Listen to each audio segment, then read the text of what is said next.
Bien, ahora sí. ¿De qué hablan las palabras?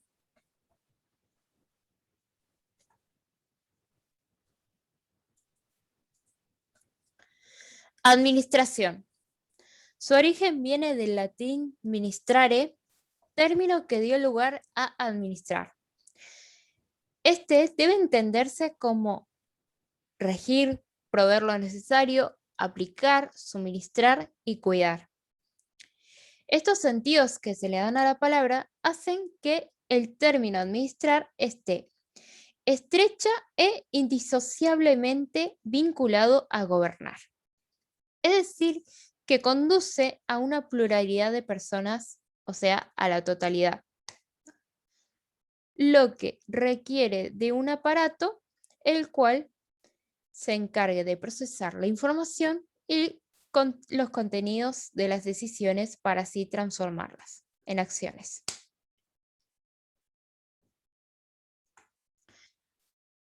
A través de una tarea administrativa se procesan las demandas cotidianas en las que se construye una rutina que permite procesar los conflictos y mediar continuamente en la tensión que provoca la adaptación y la asimilación de los intereses individuales y los institucionales. Según Weber, al funcionamiento de su teoría en los principios de la racionalidad, entendía que la burocracia como un estilo de organización y administración. Era la manera que facilitaba las acciones de conducción y gobierno. La organización burocrática es para él un modo racional de administrar a un mundo caracterizado por la división del trabajo, la especialización de los saberes profesionales, la extensión de las comunicaciones y la obediencia a las normas y no a los hombres. Lo que se decía de estar lejos de ser una mala palabra, ya que no tiene sentido de ser pesada o molesta.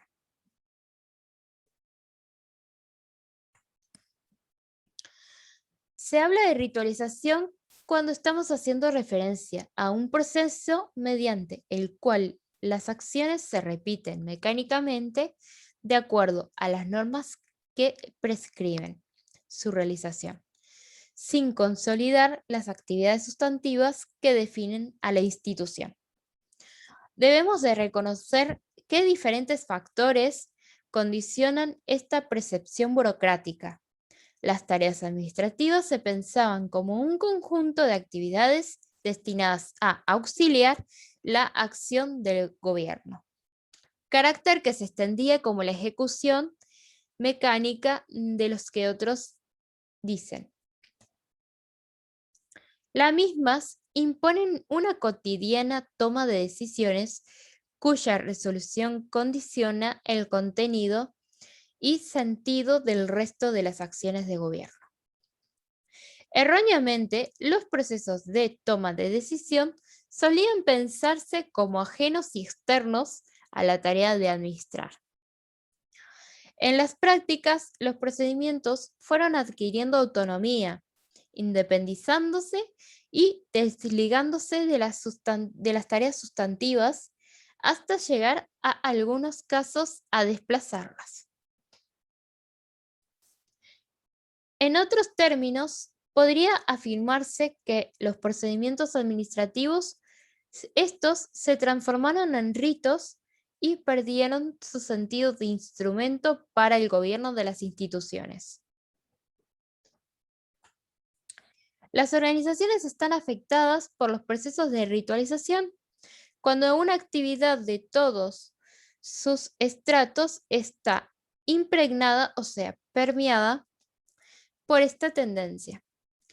Cuando los órganos de gobierno reclaman a las instituciones informes y planillas que luego no pueden procesar y utilizar, pero que se ven obligados a exigir y para hacerse presentes y exteriorizar el control en su totalidad.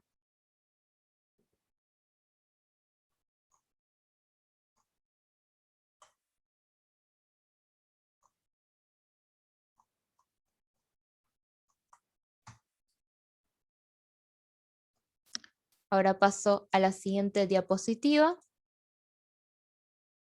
que complementa un poco esto. La función de clave de los administradores es facilitar la gobernabilidad del sistema. Antes de preguntarnos cómo se expresa esto en el sistema educativo, en cada uno de los establecimientos y en nuestras propias prácticas. Y justamente por la especificidad de lo educativo debemos integrar una relación conceptual más que no puede ni debe olvidarse. Esto se trata de pensar la significación de administrar lo educativo. El sistema educativo tiene sentido en relación con la creación de un espacio público, es decir, con el interés general. El Estado juega el indelegable rol de asegurar que ese interés general sea considerado en cada decisión. Las políticas públicas son las que atienden el interés general. En consecuencia, esta no alcanza a considerar la jurisdicción de pertenencia de una institución para asegurar que la misma sea pública. Si el Estado desatendiera su función de garante de lo público, el interés general de la educación perdería tal carácter público, independientemente del organismo estatal que procure su financiamiento económico. Según Etcher, pone acento en el espacio escolar. Este espacio es la conducción que debe resignificar en las prácticas cotidianas.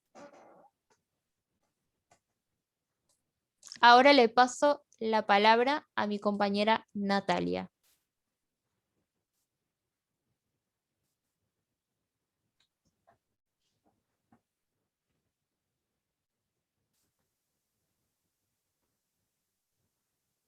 Bueno, yo voy a hablar de la dimensión administrativa.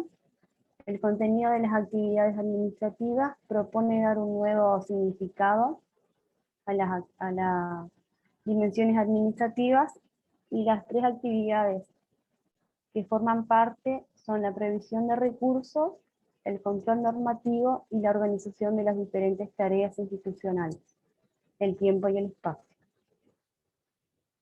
La previsión de recursos habla de que muchos de los esfuerzos de las instituciones se utilizan para gestionar ante los organismos referentes la previsión de elementos que permitan dar satisfacción a las necesidades más urgentes.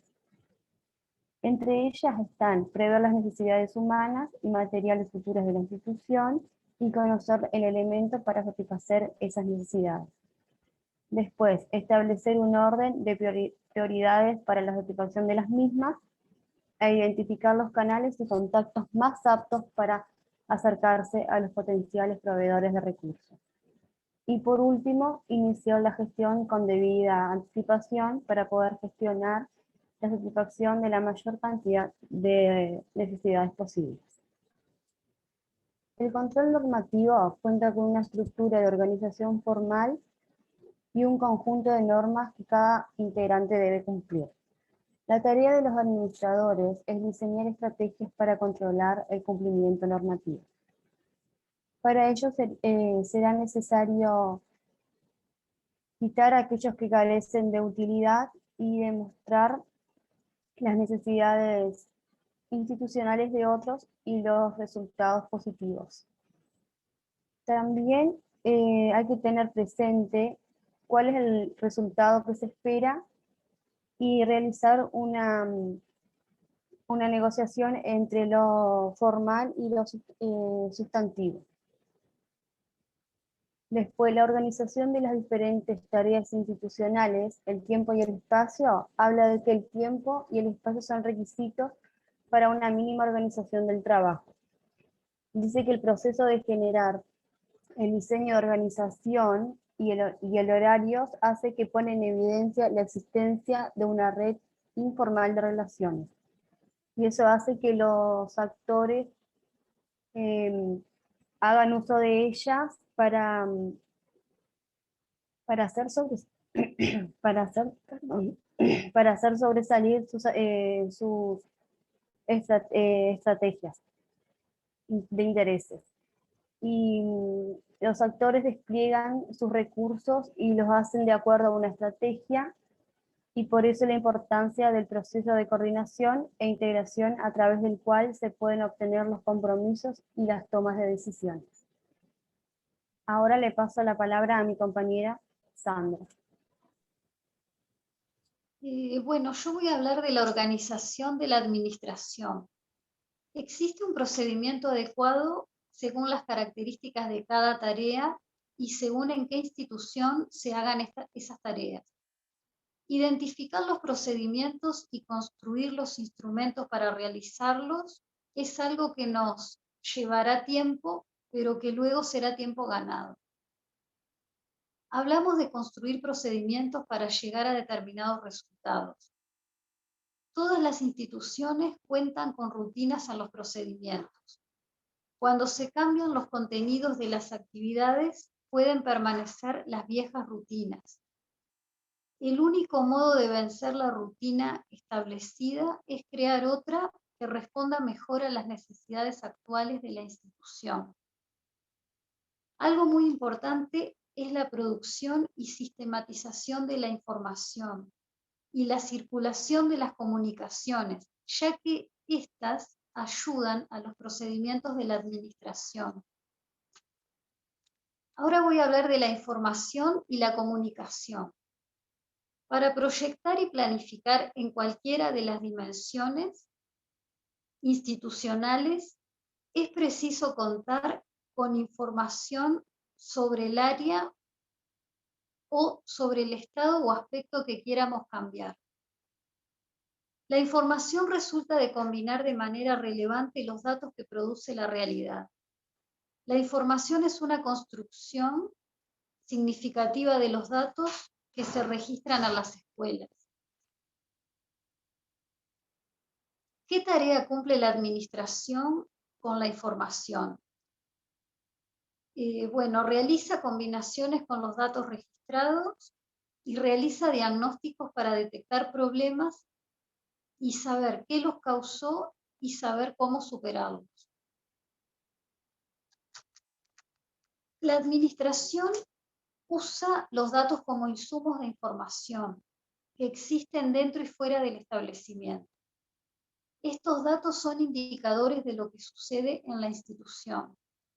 La combinación significativa de datos resulta de nuestro propio conocimiento y respecto de qué puede estar influyendo en la producción de determinado fenómeno. Debemos tener hipótesis sobre las variables que inciden en la producción de algún fenómeno que quieramos resolver. La posesión diferenciada de información aumenta la conflictividad dentro de la institución. Por el contrario, la difusión generalizada de la información lleva a una democratización del poder interno. El primer nivel de participación de un individuo en la institución es el conocimiento de la información que en ella se genera. Comunicar más implica mejorar la participación y condicionar comportamientos de cooperación y de compromiso. Los nexos entre información, comunicación y poder forman parte de las relaciones informales. No solo tienen que ver con aspiraciones de los individuos, sino también con las estrategias que estos desarrollan para la negociación dentro de la institución. Una de las funciones de la administración es asegurar que el flujo informativo llegue a todos los sectores y miembros de la institución. Para esto será necesario construir canales de comunicación por los cuales transite la información y crear rutinas comunicativas. Le paso la pantalla a Jan. Para resignificar la dimensión administrativa, podemos recurrir a los conceptos de eficacia y eficiencia. Por eficacia se entiende la aptitud para alcanzar los objetivos institucionales, es decir, que la palabra alude a aquello que debe hacerse.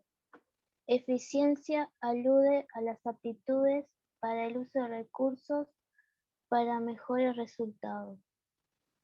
Una escuela puede ser ineficaz e ineficiente cuando no logra sus objetivos y malgasta sus recursos. Los criterios que se plantean de eficacia son conocimiento de las necesidades y demandas, objetivos precisos y claros, concreción del plan de acción, utilización del entorno, acento sobre la calidad y la equidad. Los criterios que se plantean de eficiencia son sistema de comunicación adecuado, sistema de resolución de conflictos, proceso de toma de decisiones, clima organizacional armónico, mecanismo de control y evaluación, motivación y satisfacción laboral y roles armónicamente diferenciados.